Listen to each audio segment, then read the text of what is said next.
ಮಂಡುಕಪರ್ಣಿ ಮೇಧ್ಯ family ಅಂಬಲಿಫೆರೆ botanical name Centella asiatica. Synonyms Manduki, Saraswati, Brahmi, Twastri, Divya, Mahoshadi. English name Indian Pennywood. Morphology Varshayuk Shupa. Chemical composition Asiatic acid, hydrocotyledon, beta cetosterol, beta caryopyllene.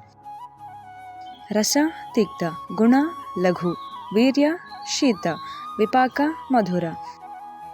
Indications ಮೇಧ್ಯ ಅಪಸ್ಮಾರ ಪ್ರಮೇಹ ಕಾಸ ವಾಜಿಕರ ಜ್ವರ ಉನ್ಮಾದ ಅರುಚಿ. Useful part ಪಂಚಾಂಗ. Dosage 10 to 20 ml. Special formulations Saraswati Arishta Mandukaparni ರಸಾಯನ.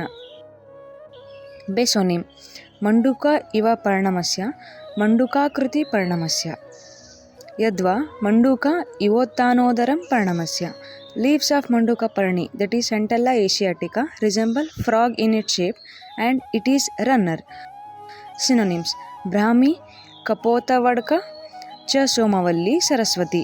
Mandukaparni, Manduki, Twastri, Divya, Mahoshadi. Bhavaparakashanigantu, Guduchadi Varga 279 shloka. Guna and Karma Brahmi Hima Saratikta, Lagu Vrishyacha Shitala, ಕಷಾಯ ಮಧುರ ಸ್ವಾದುಪಾಕ ಆಯುಷ್ಯ ರಸಾಯಿನಿ. ಸ್ವರ್ಯ ಸ್ಮೃತಿ ಪ್ರದಾಕುಷ್ಟ ಪಾಂಡುಮೇಹ ಅಕಕಾಸಜಿತ್. ವಿಷಶೋಧ ಜ್ವರ ಹರಿ ತಬ್ಬತ್ ಮಂಡೂಕ ಪರ್ಣಿನಿ. ಭಾವಪ್ರಕಾಶ ನಿಘಂಟು ಗುಡುಚ್ಯಾದಿ ವರ್ಗ 280-281 ಶ್ಲೋಕ.